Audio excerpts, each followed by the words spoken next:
राज्याचे दादा म्हणून ज्यांची ओळख होती ते आता आपल्यामधून कायमचे निघून गेले आहेत. मनाला चटक लावणारी घटना या ठिकाणी होऊन अवघे काही तासच या ठिकाणी उलटले आहेत. अजित पवारांचे पार्थिव अंत्यदर्शनासाठी विद्या प्रतिष्ठानाच्या प्रांगणात ठेवण्यात आलं होतं. याच मैदानामध्ये अजितदादा पवार यांच्यावर अंत्यसंस्कार झाले. पण अपघात नेमका कसा झाला? यात विमानात काही बिघाड होता का?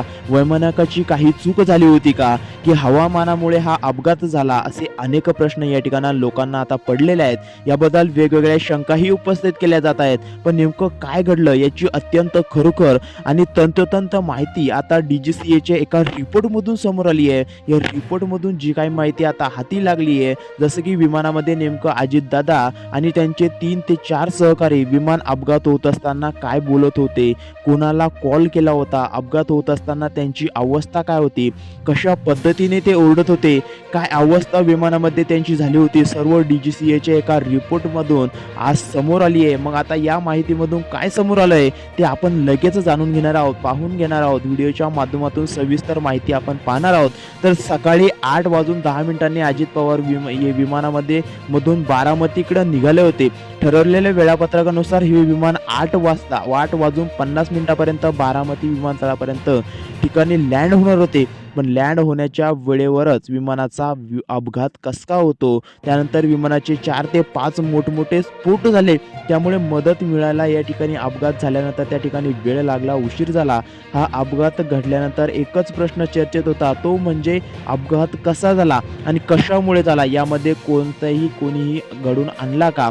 सुरुवातीला सकाळच्या टायमाला आभाळ आल्यामुळं दाट धुकं असल्यामुळे या ठिकाणी आता सांगितलं जात आहे. त्यामुळे या ठिकाणी विमानाची दृश्यमानता कमी झाली असल्यामुळे आता विमानात काय बिघाड झाला असावा ही सुद्धा या ठिकाणी अंदाज व्यक्त केला जातोय. केंद्रीय नागरी वाहतूक उड्डाण मंत्री राममोहन नायडू व तसेच राज्यमंत्री तसेच या ठिकाणी मुरलीधर मोळ यांनी सुद्धा या ठिकाणी वातावरणामध्ये थोडं धुकं पडलं असल्याचं, त्यामुळे दृश्यमानता कमी असल्याचा अपघात घडला असा प्राथमिक अंदाज वर्तवलाय. परंतु DGCAचा एक रिपोर्ट ज्यावेळी आता सगळ्यांसमोर आलाय त्यावेळी सर्वांनाच एक मोठा धक्का बसलाय. जेव्हा लँडिंग करायचं होतं तेव्हा त्या ठिकाणी आता विजिबिलिटी पहा, त्या ठिकाणी या ठिकाणी प्युअर होती, त्या ठिकाणी व्यवस्थित या ठिकाणी धुक्यामुळे दिसत नव्हतं. ठिकाणी ATS बारामतीच्या कार्यालयानं म्हणजेच पायलट नवीन होतं, त्या ठिकाणी पायलट मुलगी होती. त्या पायलटने संपर्क साधला आणि त्या ठिकाणी विजिबिलिटी कमी असल्याचं त्या ठिकाणी सांगितलं. त्यानंतर त्यांनी हवेत एक राऊंड सुद्धा सोडला, विजिबिलिटी वाढवण्याची शक्यता पाहिली. नंतर वाट पाहिल्यानंतर पुन्हा लँडिंग अटेम्प्ट केला. तेव्हा ही ATC कडून पायलटला विचारण्यात आलं होतं की विजिबिलिटी आहे का, तेव्हा समाधानी असल्याचं उत्तर आलं आणि त्यानंतर लँडिंगसाठी क्लिअरन्स देण्यात आला. पण त्यानंतर विमानाचा अपघात कसा झाल्याचे समोर आलाय. या ठिकाणी VSAR कंपनीचं हे विमान, या कंपनीचा मालक कॅप्टन VK सिंग आता पत्रकारांना बोलताना म्हणला विमानात कोणताही तांत्रिक बिघाड नव्हता, त्यामुळे कमी व्हिजिबिलिटीमुळेच हा अपघात झाला असावा. पण मुख्य कारण DGCAच्या एका चौकशीतून आणि या ठिकाणी समोर आलं आहे. ते विमानाचे या ठिकाणी मालक जे होते ते म्हणाले की विमानामध्ये अपघात होताना मी होतो ना तुम्ही होता ना, विमान कधी उडवायचं खाली उतरायचं हे सगळं पायलटच्या हातात असतं, असं म्हणत विमानाचे जे काही मालक होते ते VK सिंग याने प्रत्यक्षपणे पायलटवरच खापर फोडलाय. एअरजेट 4वे विमान चालवण्यासाठी 2 पायलट्स लागतात. अजित पवार आणि विमान सुमित कपूर असे शांभवी पाठक हे 2 पायलट चालवत होते. सुमित कपूर यांना 16,000 तास विमान चालवण्याचा अनुभव होता. शांभवी पाठक ही जरी मुलगी असली तर तिला 1500 तास विमान चालवण्याचा अनुभव होता. एका बाजूला कमी दृश्यमानामुळे म्हणजेच या ठिकाणी धुकं पडलं होतं, त्यामुळे अपघात झाला असावा असं सांगितलं जातंय. काही माध्यमांशी जेव्हा अपघात झाला त्या ठिकाणी बोलताना जेव्हा आता व्हिजिबिलिटी 3500 मीटरवर आणि धोक्याची रिलेटेड कोणती समस्या देखील नव्हती अशी माहिती अधिकाऱ्यांनी त्या ठिकाणी दिली. आता पाहायला मिळतं की त्यात एक प्रत्यक्ष धर्तीने माध्यमाशी बोलताना सांगितलंय की एक विमान बऱ्याच वेळ घेऱ्या घेतात त्या ठिकाणी आकाशामध्ये घालत होतं. त्या ठिकाणी विमानातून विचित्र आवाज सुद्धा येत होता आणि अचानक या विमानाचा स्फोट झाला. विमानाचं लँडिंग प्रॉपर झालं नव्हतं. माझ्या अंदाजानुसार त्यांनी एक सांगितलं की पायलटला हे लक्षात आलं की रनवे कोणता आहे आणि हायवे कोणता आहे, यात पायलट कन्फ्यूज झाला असावा. कारण रनवेच्या बाजूलाच पालखी मार्ग आहे, त्यामुळे त्यांचा गोंधळ उडाला असावा.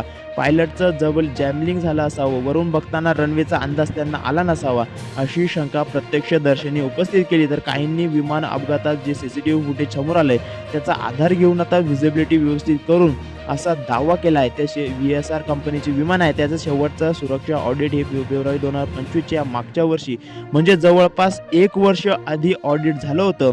यावेळी लेव्हल 1ची कुठलीही तक्रार त्यावेळी आढळली नव्हती. त्यामुळे या कंपनीला दिलासा मिळाला होता. यामुळे सगळ्यात महत्त्वाचं म्हणजे विमान कंपनीवर होणारे जे काही आरोप आहेत ते पायलटची जी काही चुकी असल्याची शंका आणि वेगवेगळे दावे, यामुळे नेमकं आता काय घडलंय यामागील गूढ आता वाढला असून त्यात एक लहान मुलीने आता या ठिकाणी विमानाचा घिरटा घालतानाचा आणि त्यातून विचित्र आवाज येत असतानाचा व्हिडिओ रेकॉर्ड केलाय आणि तो व्हिडिओ या ठिकाणी व्हायरल सुद्धा होत आहे. त्यानंतर या विमानाचा अपघात झाला. त्यामुळे विमानात हवेतच बिघाड झाला होता का की लँडिंग वेळी काही चूक झाली होती हा प्रश्न आता समोर येतोय. पण DGCAचा आणि हवाई तज्ज्ञांकडून अपघात कसा झाला याबद्दल माहिती आता देण्यात आली आहे. ती माहिती तुम्हाला आज या ठिकाणी सांगणार आहोत. DGCAने दिलेल्या एका माहितीनुसार या विमानाने सकाळी 8:18 बारामती एअरपोर्टहून या ठिकाणी लँडिंग या ठिकाणी उड्डाण भरली आणि 3000 मीटर होती उंचीवर. तेव्हा पहिल्यांदा विमानाने रनवे 11वर उतरण्याचा प्रयत्न देखील केला होता.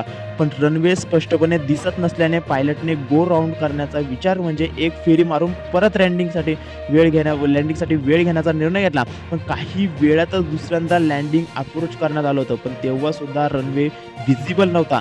पण पुन्हा पायलटनं रनवे दिसतोय का याबद्दल प्रश्न विचारण्यात आला होता. आधी पायलटने नकार दिला आणि त्यानंतरच रनवे दिसत आहे असं सांगितल्यानंतर बरोबर 8:43 लँडिंगसाठी क्लिअरन्स देण्यात आला.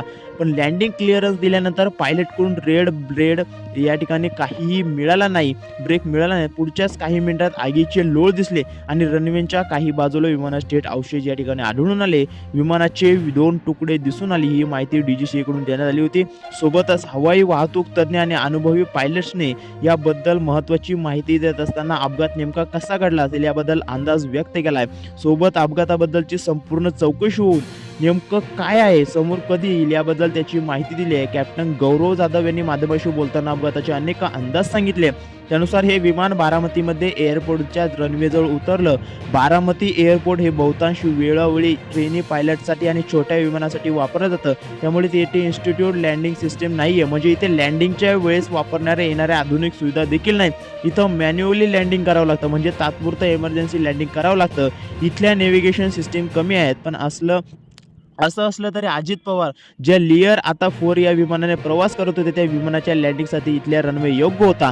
आणि एक महत्त्वाचा मुद्दा म्हणजे बारामतीमध्ये पूर्ण क्षमतेचं ATC नाही आहे. इथं आसपासच्या ट्रेनिंग इन्स्टिट्यूटमधलंच ट्रेनिंग अनेकदा ATCचं काम सांभाळतात. त्यामुळे अपघात रोखण्यासाठी आता सक्षम यंत्रणा लागल्यास तातडीने नियंत्रण मिळू शकते. अग्निशमन यंत्रणा बारामतीच्या विमानतळावर तितक्याच ताकदीने नसल्याचं त्यांनी सांगितलं होतं.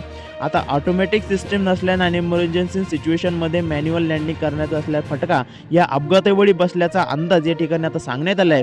अजित पवारांचे विमान अपघातानंतर पायलटची चूक होते का आणि पायलट या ठिकाणी अंदाज व्यक्त होतो का? हवाई तज्ज्ञ गौरव जाधव यांनी दिलेल्या माहितीनुसार जोवर रनवे दिसत नाही तोवर कुठलाही पायलटचा लँडिंग करण्याचा निर्णय घेत नाही. त्यातही आता पालखी मार्ग आणि रनवे यांच्यात गोंधळ उडालेले लँडिंग चुकीचं आले अशी चर्चा या ठिकाणी होत आहे. आकाशातून बारामती एअरपोर्टचा रनवे हा पूर्ण व्हिजिबल आहे. तो हायवे सारखा दिसून येतोय का अशी गोंधळ होणं कोणतीही शक्यता नाही. यात मुख्य पायलट होते त्यांना 16,000 फ्लाइंग आता उडवण्याचा घंट्याचा अनुभव होता. पण फर्स्ट ऑफिसर होत्या त्या तुलनेने अनुभवाच्या त्या ठिकाणी कमी नाही. अनेकदा महत्त्वाच्या प्रवासासाठी दोन्ही अनुभवी पायलट पाठवणं पण असं इथे घडलं नाही हे सुद्धा अंदाज वर्तवण्यात आला आहे. शेवटच्या काही क्षणामध्ये जेव्हा विमान उतरायचं होतं तेव्हा दुसरा अटेम्प्ट झाला तेव्हा ते गोंधळ उडायला शक्य आहे. लँडिंग वेळी ब्रेक दाबायला उशीर झाला असावा किंवा स्पीड कंट्रोल झाला असावा. या ठिकाणी बारामतीमध्ये आता एअरपोर्टच्या रनवे 11ची लांबी जर बघितली तर या ठिकाणी 5,800 फूट आहे. ही एअरजेट 45 लँडिंग होण्यासाठी 2,400 फूट जागा लागते. आता बारामतीचा रनवे बघितला तर अजितदादांचे हे विमान रनवे ओलांडून पुढे डाव्या बाजूला कोसळल्याचं आता दिसून येतंय. तज्ज्ञांच्या माहितीनुसार जेव्हा सेकंड लँडिंग अटेम्प्ट करण्यात आली त्यावेळी विमानाचा अनस्टेबल अप्रोच असण्याची शक्यता आहे. कारण टच डाऊन केल्यानंतर ब्रेक लावला जातो त्यानंतर रनवेच्या शेवटच्या आधीच विमान थांबत असतं. अनस्टेबल अप्रोच असेल तर विमान रनवे ओव्हरशूट होऊन म्हणजेच रनवे ओलांडून पुढे जात असतं. पवारांच्या विमानाच्या बाबतीत असंच पाहायला मिळेल. अनस्टेबल प्रपोजमुळे विमान त्या ठिकाणी नियोजित लँडिंग झालं नसेल, रनवेवर पुढे उतरला असेल आणि नंतर स्पीड ब्रेक कंट्रोल झाला नसेल, ब्रेक लागत नसतील, विमान रनवेच्या पलीकडे गेला. या ठिकाणी बारामतीचं एअरपोर्ट हे टेबल टॉप एअरपोर्ट आहे. म्हणजे जमिनीपासून थोडंसं उंचावर हे एअरपोर्ट आहे, त्यामुळे रनवेच्या बाहेर गेल्यावर हे विमान थेट कोसळलं. त्यात पायलटने रनवे शूट रोखण्यासाठी विमान डावीकडे वळवण्याचा प्रयत्न केला होता, परंतु तो असफल ठरला आणि विमान कोसळल्याने विमानाचा स्फोट झाला असल्याचे या ठिकाणी सांगण्यात येत आहे. आगीचा लोळा उठला आणि एका पाठोपाठ एक स्फोट या ठिकाणी झाले. बारामती एअरपोर्टचे टेबल टॉप एअरपोर्ट नसतं तर विमान कदाचित कोसळलं नसतं, फक्त रनवे ओव्हरशूट झाला असतं. पुढे जाऊन या विमानाला थांबण्याचा प्रयत्न सुद्धा झाला असता, तर टेबल टॉप एअरपोर्ट असल्याने विमान ते रनवेच्या पुढे जाऊन या ठिकाणी मारणाच्या कोसळला आणि या विमानात 2 इंजिनचे 2 फ्यूल टँक असल्यामुळे या विमानाचा काही सेकंदातच पेट घेतला. अपघात रोखण्यासाठी पायलटने पुन्हा गो अराउंड करण्याचा प्रयत्न केला असता, पण शेवटच्या काही क्षणामध्ये लँडिंग करण्यासाठी गो राऊंडचा पुरेसा वेळ देखील मिळाला नाही. त्यामुळे अनस्टेबल अप्रोचमुळे विमानाचा थांबवता आलाच नाही. त्यामुळे रनवे ओव्हरशूट आणि अनस्टेबल अप्रोच ही आता या प्रकरणाच्या अपयशाची कारण आणि शक्यता वर्तवली जाते. नेमके या ठिकाणी कधी समोर येईल अपघाताचं खरं कारण आणि ब्लॅक बॉक्स काय होईल. NDRF CCTV या ठिकाणी ब्लॅक बॉक्स टेबलवर असताना अपघात विमानाच्या टेलला नुकसान झालेलं असताना ब्लॅक बॉक्स भारतात रिव्हील होत नाहीत.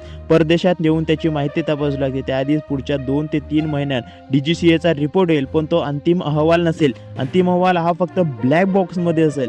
आल्यावरच पुढे येईल, ज्या साधारणतः 1 वर्ष या ठिकाणी लागणार आहे. त्यापेक्षा जास्त वेळ लागू शकतो. पण त्यातून पायलटमध्ये काय बोलणं झालं, शेवटच्या क्षणी काय दादा बोलले पायलटमध्ये आणि त्या ठिकाणी काय बोलणं आलं, विमानामध्ये नेमकं काय बिघड झाला होता, ही संपूर्ण डिटेल्स माहिती सध्या तरी अनस्टेबल अप्रोच, कमी विजिबिलिटीमुळे आज अपघात झाला असावा अशी शक्यता माध्यमाशी बोलताना नेत्यांनी आणि या ठिकाणी हवाई मंत्री यांनी व्यक्त केली आहे.